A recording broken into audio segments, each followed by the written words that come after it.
উৰিয়ামঘাটত বিশাল গণসংকাৰ কাৰ্যসূচী ৰূপায়ণ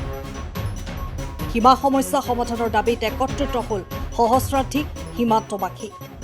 সৰুপথাৰ সমজিলাৰ অন্তৰ্গত অসম নাগালেণ্ড সীমান্ত অঞ্চলত নগাৰ উপদ্ৰৱ ৰোধৰ দাবীৰে সীমাবাসী তথা বিভিন্ন সংগঠনৰ নেতৃত্বত ধাৰাবাহিক প্ৰতিবাদী কাৰ্যসূচী অব্যাহত ৰাখিছে তেনে কাৰ্যসূচীৰ অংশ হিচাপে উৰিয়ামঘাটৰ বাছ আস্থানৰ সমীপত শতাধিক লোক সমবেত হৈ বিশাল গণসংকাৰ কাৰ্যসূচীৰে প্ৰতিবাদ সাব্যস্ত কৰে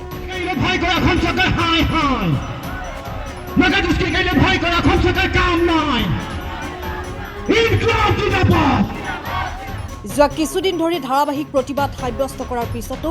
ৰাজ্য চৰকাৰৰ গালৰা সীমাবাসীৰ পৰিলক্ষিত নোহোৱাত আজি অসম চৰকাৰলৈ সমবেত লোকে সকিয়নি প্ৰদান কৰে অসম নাগালেণ্ড সীমাৰ ৰেংমা বনাঞ্চলত চৰকাৰে উচ্ছেদ চলোৱাৰ পিছত একাংশ নগা দুৰ্বৃত্তৰ সন্ত্ৰাস দিনক দিনে বৃদ্ধি পাই আহিছে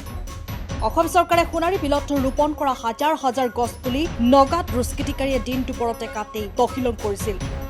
টেঙাতলত গুলী ফুটাই আতংকৰ সৃষ্টি কৰি শতাধিক গৃহত অগ্নি সংযোগ কৰিছিল ইমানৰ পিছতো অসম চৰকাৰ আৰু সীমান্ত উন্নয়ন মন্ত্ৰী অতুল বৰাই কোনো পদক্ষেপ গ্ৰহণ নকৰাক লৈ সৰব সীমাবাসী ৰাইজ তথা একাংশ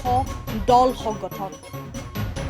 চৰকাৰে উচ্ছেদৰ পিছৰ পৰিস্থিতি সম্পৰ্কত এক সুনিৰ্দিষ্ট আঁচনি তথা পৰিকল্পনা যুগুত নকৰাৰ বাবেই বৰ্তমানৰ পৰিস্থিতি উদ্ভৱ হোৱা বুলিও বিভিন্নজনে সমালোচনা কৰিছে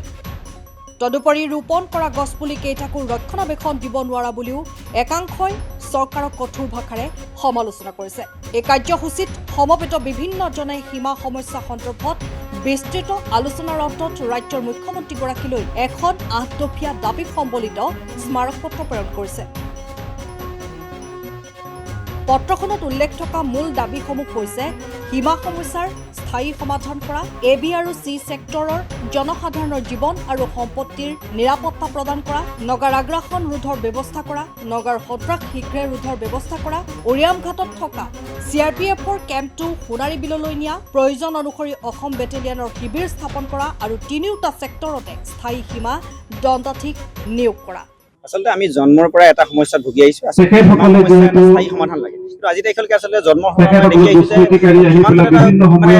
এটা সৃষ্টি হৈছে যে বিভিন্ন সময় নগা এখন বিভিন্ন নগা দুষ্কৃতি আসলে ঘৰ জ্বলাই থৈ যায় বিভিন্ন সময় নগা দুষ্কৃতি অসমীয়া ব্যক্তিৰ ওপৰত আক্ৰমণ কৰিছে এটা নতুন কথা নহয় আমি জন্মৰ পৰাই দেখি অহা এটা ঘটনা আসলে অসম চৰকাৰ কেন্দ্ৰত বিজেপি চৰকাৰ নাগালেণ্ডৰ ইণ্ডিয়া চৰকাৰ অসমত বিজেপি চৰকাৰ তিনিখন চৰকাৰ মিলি আছে সীমা সমস্যা এই সীমা সমস্যা স্থায়ী সমাধান কৰিব কাৰণে আজি গণসংকাৰ যোগেদি অসম চৰকাৰৰ লগতে হস্তক্ষেপ ল'ব পাৰে অসমৰ ডাইনামিক আৰু লগতে সীমান্তৰ যিগৰাকী উন্নয়ন মন্ত্ৰী উচিতৰ 4 মাহ হ'ল আজি তেখেতে এটা মাত মতা তেখেতে ভূমিকা গ্ৰহণ কৰি আছে তেখেতে যি মন্ত্ৰীত্ব দায়িত্ব লৈ আছে তেখেতে সেই দায়িত্বৰ পৰা নৈতিকভাৱে পদত্যাগ কৰিব কাৰণে গণসংকাৰ যোগেদি আমি অনুৰোধ জনাইছো আৰু এটা কথা ক'ব বিচাৰিছো চিআৰপিএফ বাহিনীৰ যি ধৰণৰ ভূমিকা হ'ব লাগিছিল ভূমিকা হ'ব লাগিছিল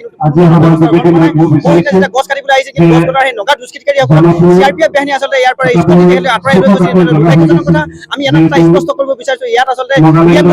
এৰিয়া নহয় এই চিআৰপিএফ বাহিনী আছে কেম্প আছে এই কেম্প আছে সীমান্ত স্থাপন কৰিবৰ কাৰণে গণসংকাৰ যোগেদি আমি অসম চৰকাৰক এটা অনুৰোধ জনাইছো আৰু এটা কথা ক'ব বিচাৰিছো অসম চৰকাৰে আচলতে পৰিকল্পনাভাৱে আচলতে কাম কৰিবৰ কাৰণে অনুৰোধ জনাইছো আমি উচিতৰ সম্পূৰ্ণ সমৰ্থন জনাইছিলো উচিতৰ পাছত যে সীমান্তবাসীৰ ব্যক্তিসকল যাতে শংকামুক্ত হৈ জীয়াই থাকিব পাৰে এই ক্ষেত্ৰত ব্যৱস্থা গ্ৰহণ কৰিবলৈ অসম চৰকাৰ মাননীয় মুখ্যমন্ত্ৰীগৰাকীয়ে এই কাৰণে অনুৰোধ জনাইছো যে উচিতৰ পূৰ্বে এই অঞ্চলৰ মাননীয় মুখ্যমন্ত্ৰীয়ে তেখেতে পৰিদৰ্শন কৰিব আহিছে অসমৰ ভূমি যাতে কোনো কাৰণে এই কেঞ্চি মাটি যাতে অসমৰ মানচিত্ৰৰ পৰা কোনো কাৰণত হেৰাই যাব নোৱাৰে এই ক্ষেত্ৰত ডাইনামিক মুখ্যমন্ত্ৰী হিমন্ত মুখ্যমন্ত্ৰীগৰাকীয়ে ব্যৱস্থা গ্ৰহণ কৰিবৰ কাৰণে অনুৰোধ জনাইছো লগতে কোনো কাৰণত অসমৰ মানচিত্ৰৰ পৰা যাতে অসমৰ ভূমি এই কেঞ্চি মাটি হেৰাই যাব নোৱাৰে এই ক্ষেত্ৰত ব্যৱস্থা গ্ৰহণ কৰিবলৈ গছ কাটিছে ঘৰ জ্বলাইছে কোনো নতুন কথা নাই এই ক্ষেত্ৰত ব্যৱস্থা গ্ৰহণ কৰিবলৈ আমি গণসংকাৰ যোগেদি আছিলো মাননীয় মুখ্যমন্ত্ৰীগৰাকীক যিসকল ৰাইজে কি দেখিছে অসম চৰকাৰ নগালেণ্ডৰ ব্যক্তি আছিল আমাৰ অসমৰ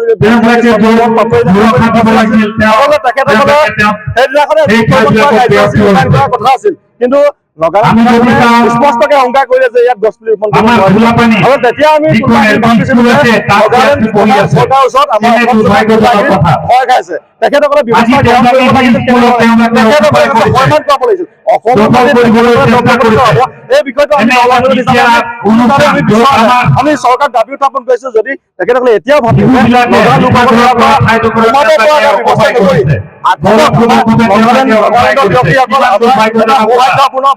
আমাৰ লগত তেখেতসকলে থাকিব পাৰে কিন্তু যদি আমাৰ জীৱন জীৱিকাৰ ওপৰত তেখেতসকলে তেখেতসকলে চকু দিয়ে তেতিয়াহ'লে এইখিনি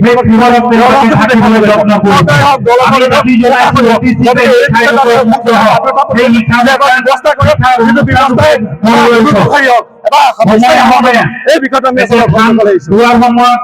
প্ৰথম কথাটো হৈ গ'ল যি আমাৰ অসম নাগালেণ্ড সীমান্ত আছে সীমান্তৰ সমস্যাটো স্থায়ী সমাধান কৰিব লাগে আৰু দ্বিতীয়তে হৈ গ'ল চৰকাৰৰ যি দুৰ্বল ভূমিকা সেই দুৰ্বল ভূমিকা বা প্ৰশাসনৰ দুৰ্বল ভূমিকাৰ বাবে নগা লোকসকলে ইয়াত বাৰে বাৰে সুযোগ লয় আমাৰ অসমীয়া যিসমূহ খিলঞ্জীয়া লোক আছে খিলঞ্জীয়া লোকৰ তেওঁলোকে অত্যাচাৰ কৰে আমি আজি এই প্ৰতিবাদস্থলীৰ পৰা আমি অসম চৰকাৰক দাবী জনাব বিচাৰিছোঁ আপোনালোকে যি সীমা সমস্যা আছে সীমা সমস্যাসমূহ স্থায়ীভাৱে সমাধান কৰক অন্যথা কিন্তু নগা লোকসকলে আমাৰ অসমৰ মাটি কিন্তু আগ্ৰাসন কৰিব ইতিমধ্যে কৰিছে আৰু কৰিবলৈ তেখেতলোকে আৰু আগ্ৰহী হ'ব আমাৰ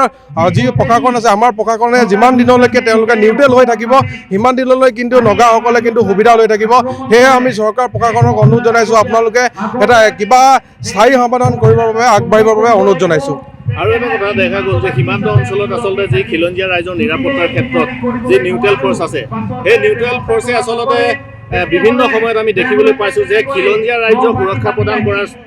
বিপৰীতে তেওঁলোকে কিন্তু নগা লোকক সদায় তেওঁলোকে সুৰক্ষা প্ৰদান কৰিছে কিন্তু অসমৰ যি খিলঞ্জীয়া ৰাইজক তেওঁলোকে অত্যাচাৰহে কৰাব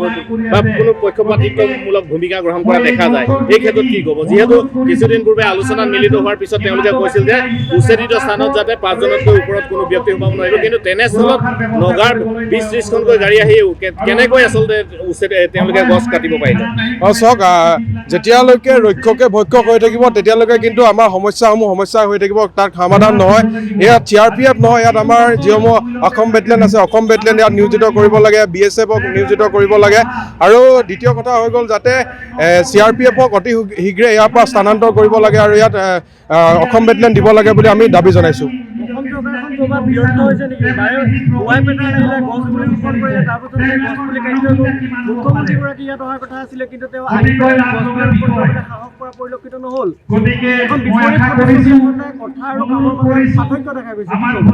চাওক অসম চৰকাৰ সম্পূৰ্ণভাৱে ব্যৰ্থ হৈছে যিহেতু যদি ব্যৰ্থ নহয় নগা লোকসকলে বাৰে বাৰে ইয়াত গছ কাটিবলৈ আহে আমাৰ অসমত বসবাস কৰি থকা লোকসকলক তেখেতলোকে দিন দুপৰতে তেখেতলোকে ডকাইতি কাৰ্য সংঘটিত কৰিবলৈ পাইছে আমাৰ যিহেতু প্ৰশাসন আছে প্ৰশাসনৰ দুৰ্বল ভূমিকাৰ কাৰণে এইখিনি সা সুবিধা নগা লোকসকলে ল'ব পাৰিছে আৰু এটা কথা যিহেতু সীমান্ত উন্নয়ন মন্ত্ৰী অতুল বৰা ডাঙৰীয়া তেখেত কিন্তু আজি উচ্ছেদ অভিযান চলাৰ দিনাখনৰ পৰা এতিয়ালৈকে এদিনো উপস্থিত নহ'ল এই ক্ষেত্ৰত তেওঁৰ ভূমিকাক লৈ কি চাওক সীমান্ত যিজন উন্নয়ন মন্ত্ৰী আছে সীমান্ত উন্নয়ন মন্ত্ৰীগৰাকী 2016 চনৰ পৰা নিৰ্দেশ হৈ আছে তেখেত যিহেতু নিৰ্দেশ হৈ আছে নিৰ্দেশ হৈ থকাৰ বা বাতৰি আপোনালোকক বিভিন্ন সময়ত সংবাদ মাধ্যমত প্ৰচাৰ হৈছে তেখেতৰ কোনো কাণ্ড জ্ঞানহীনতা নাই তেখেতৰ সীমা সমস্যাক লৈ বা তেখেতৰ দায়িত্বহীন নোহোৱাৰ বাবে আজি পৰ্যন্ত কিন্তু এই বৰ্ডাৰলৈ তেখেত আহিব পৰা নাই সময়ৰ খবৰ সময়ত পাবলৈ ফলো কৰক টাইম অফ আছাম।